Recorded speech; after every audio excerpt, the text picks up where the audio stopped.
Hello friends, welcome back to my channel. आज हम just one bite के second season की एक्सप्लेनेशन शुरू करेंगे। ये ड्रामा 2019 को रिलीज हुआ था और इसकी रेटिंग 8 आउट ऑफ 10 है। सीजन फर्स्ट के मुकाबले ये सीजन ज्यादा मजेदार और फनी है। तो चलिए इसके फर्स्ट एपिसोड की एक्सप्लेनेशन देखते हैं। सीजन फर्स्ट के लास्ट एपिसोड में हमने देखा था कि सूजी का ब्रेकअप हो जाता है और हीसुक और यूनसंग के बीच में भी लड़ाई हो जाती है। तो आज की स्टोरी शुरू होती है यूनसंग से, जो अपने भाई के रूम में आकर देखती है कि तेसंग उसके मेकअप प्रोडक्ट यूज कर रहा होता है। वो उससे चिल्लाकर पूछती है कि तुम क्या कर रहे हो, लेकिन वो अपने भाई का फेस देखकर चौंक जाती है। वो कहती है, तुम पागल हो गए हो क्या तुम मेरे हाथों से मरना चाहते हो? वो कहता है, मैंने तुम्हें बताया तो था कि मुझे अपने असाइनमेंट के लिए मॉडल नहीं मिला। ये सुनकर वो हंसते हुए कहती है, अच्छा तो ये बात है, ठीक है। ये कहकर वो बाहर जा रही होती है, लेकिन फिर वो वापस आकर अपने भाई के सिर पर मारकर कहती है, तुम्हें क्या लगा था कि मैं ये कहूँगी? वो तुम्हारा काम है और ये सारा मेरा मेकअप का सामान है। फिर वो कहती है, मुझे मेरे सामान के पैसे दो। उसे तेसंग का पर्स बेड पर पड़ा दिखता है। वो भागकर उसमें से पैसे निकाल लेती है। तेसंग उसे पकड़कर बेड पर वापस फेंकता है और उससे पैसे छीन लेता है। वो फिर उसके पंच मारकर पैसे छीनकर भाग रही होती है, तो वो उसे पकड़कर उससे पैसे वापस ले लेता है और उसे उठाकर दरवाजे के बाहर छोड़कर दरवाजा बंद कर देता है और वो फिर से अपना मेकअप शुरू कर देता है। ये सब बातें यूनसंग सूजी को बता रही होती है। वो दोनों रेस्टोरेंट में बैठकर खाना खा रहे होते हैं। दोनों वहाँ का डिलीशियस फूड एंजॉय कर रही होती है। सूजी पूछती है, तुम दोनों हर रोज कैसे लड़ लेते हो? वो कहती है, हाँ वैसे सही में ये बात तो सोचने वाली है।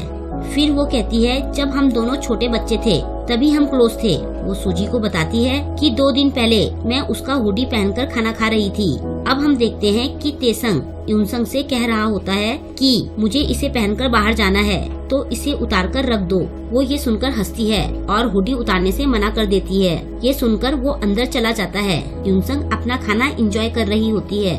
तभी उसका भाई भी आकर बैठ जाता है। उसे देखकर वो चौंक जाती है, क्योंकि तेसंग ने उसकी ड्रेस पहनी होती है। वो उसे मारती है और अपने कपड़े उतारने के लिए कहती है, लेकिन वो हंसते हुए अपना खाना खा रहा होता है। आगे वो बताती है, एक दिन मैं उसके साथ क्यूंजू से मिलने गई और अब हम देखते हैं कि क्यूंजू यूनसंग से पूछता है कि क्या तुम कल ठीक से घर पहुंच गई थी? तुमने कहा था कि तुम घर जाकर मुझे कॉल करोगी, लेकिन तुमने कॉल नहीं की। मुझे तुम्हारी फिक्र हो रही थी। तुमने कल ज्यादा ड्रिंक तो नहीं की थी ना? तो वो कहती है, नहीं, पहले मैं घर जाकर नहाई और फिर असाइनमेंट करते करते थक कर सो गई। ये सुनकर उसका भाई हंसते हुए उसे देखता है और कहता है, इसने तो घर जाकर हाथ तक नहीं धोए और हर जगह वॉमिट भी कर दी थी। ये सुनकर यूनसंग बात बदलते हुए उसे खाना ऑर्डर करने के लिए कहती है और वो उसे इशारे से चुप रहने के लिए कहती है। वो यूनसंग से पेमेंट के लिए उसका कार्ड मांगता है और उसकी कुछ पर्सनल बातें कह देता है। ये सुनकर वो भड़क जाती है और चिल्लाते हुए उसकी जैकेट पकड़कर खींचने लगती है। ये देखकर क्यूंजू भी बहुत हैरान होता है। फिर वो सूजी को कह रही होती है कि मैंने गुस्से में क्यूंजू के सामने अपने भाई को पता नहीं कितनी गालियाँ दे दी। अब पता नहीं वो मेरे बारे में क्या सोच रहा होगा। ये सुनकर सूजी हंस रही होती है।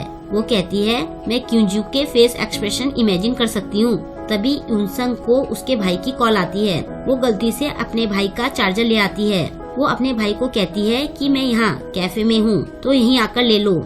उसका भाई कहता है कि मैं यहाँ अपनी एकेडमी में हूँ, मैं इतनी दूर कैसे आऊँ? लेकिन यूनसंग कॉल काट देती है। तभी तेसंग का दोस्त आकर उसे अपनी बाइक ले जाने के लिए कहता है। उधर कैफे में कुछ लोग आते हैं जो यूनसंग की एकेडमी के होते हैं। वो यूनसंग को वहाँ देखकर कैफे के ओनर से उनके बिल के पैसे यूनसंग से लेने के लिए कहते हैं और यूनसंग की बात सुने बिना वहाँ से चले जाते हैं। सूजी कहती है कि ये कैसे बिगड़े बच्चे हैं। यूनसंग कहती है कि इन्हें लगता है कि मैं इनका कुछ नहीं कर सकती, तो वो मेरी बातें नहीं सुनते हैं। सूजी कहती है कि ऐसे बच्चे उनसे डरते हैं जो उन्हें डरा कर रखते हैं। फिर वो कहती है कि हीसुक ने मुझे बताया था कि ऐसे लोगों से कैसे निपटा जाता है। फिर वो कहती है कि पहले अपनी कमर पर हाथ रखो, फिर अपनी गर्दन झुकाओ और फिर एक डरावना लुक दो। वो और यूनसंग दोनों ऐसे ही ट्राई करती हैं। फिर सूजी पूछती है, तुम और हीसुक दोनों पैचअप कब करने वाले हो? पहली बार है जब तुम दोनों ने इतने दिनों तक बात नहीं की है। वो कहती है, मुझे अब लग रहा है कि उस दिन असल में मैंने ओवर रिएक्ट कर दिया था और अब मैं सोच रही हूँ कि मैं उससे माफी कैसे मांगूं। सूजी कहती है, तुम दोनों बात करके तो देखो, सब ठीक हो जाएगा। नेक्स्ट सीन में यूनसंग एकेडमी में बच्चों को आर्ट सिखा रही होती है और वो 3 स्टूडेंट जो उसे कैफे में मिले थे क्लास में बिल्कुल भी ध्यान नहीं दे रहे होते हैं और अपनी बातों में लगे होते हैं। वो उन लोगों से क्लास में ध्यान देने के लिए कहती है। वो उसकी बातों पर ध्यान नहीं देते। ये देखकर उसे गुस्सा आ जाता है और वो उन पर चिल्लाती है। तो उनमें से एक लड़का उठकर उसके पास आता है और कहता है कि ये तो ब्रेक टाइम है, और वो तीनों हंसते हुए बीच क्लास से उठकर चले जाते हैं। बाकी स्टूडेंट्स यूनसंग को देखकर हंस रहे होते हैं। ये देखकर उसे बहुत गुस्सा आ रहा होता है। बाद में यूनसंग देखती है कि वो तीनों सिगरेट पी रहे होते हैं। यूनसंग उन्हें देखकर सोचती है इन्हें भी यही सिगरेट पीनी थी, अभी इन्हें बताती हूँ। फिर वो सोचती है लेकिन उन्हें कुछ बोलने का क्या फायदा, उन्होंने सुनना तो है नहीं। वो फिर सोचती है लेकिन मैं उनकी टीचर हूँ, मुझे उन्हें टोकना ही पड़ेगा। फिर उसे सूजी की बातें याद आती है। वो वैसे ही एक्सप्रेशन बनाती है और उन पर जोर से चिल्लाती है। फिर वो उनके पास जाकर उन्हें डांटती है और उन्हें सिगरेट फेंकने के लिए कहती है। उनमें से एक लड़का पूछता है आपकी गर्दन और कमर को क्या हो गया है। ये कहते हुए वो हंस रहा होता है। वो फिर भी वैसे ही एक्शन बनाकर उन्हें डांटती है और कहती है कि मेरी एक कॉल से तुम्हारी अकल ठिकाने आ जाएगी, क्या मैं कॉल करूं? फिर उन लोगों के एक्सप्रेशन देखकर वो सोचती है कि सूजी का आइडिया तो काम कर रहा है। लेकिन तभी दूसरा लड़का कहता है तो ठीक है तुम कॉल लगाओ, मैं भी देखता हूँ कि क्या होता है। ये सुनकर यूनसंग शॉक्ड हो जाती है। वो कहती है सोच लो। वो लड़का कहता है तुम जल्दी कॉल लगाओ। यूनसंग नंबर ढूंढने का बहाना करती है। वो लड़का उसका हाथ पकड़ लेता है और उसे धमकाता है और कहता है जब मैं तुमसे बात कर रहा हूँ तो मेरी तरफ देखकर बात करो। तभी उनके पीछे से एक बाइक आकर रुकती है। हेलमेट पहने एक लड़का उनके पास आता है। फिर यूनसंग के पास आकर हेलमेट का शीशा उठाकर अपना चार्जर मांगता है। ये लड़का तेसंग होता है। उसे वहाँ देखकर वो बहुत खुश होती है और उन लड़कों के सामने कहती है अरे भाई तुम आ गए, क्या तुम जिम से आ रहे हो या फिर कराटे क्लास या फिर बॉक्सिंग से?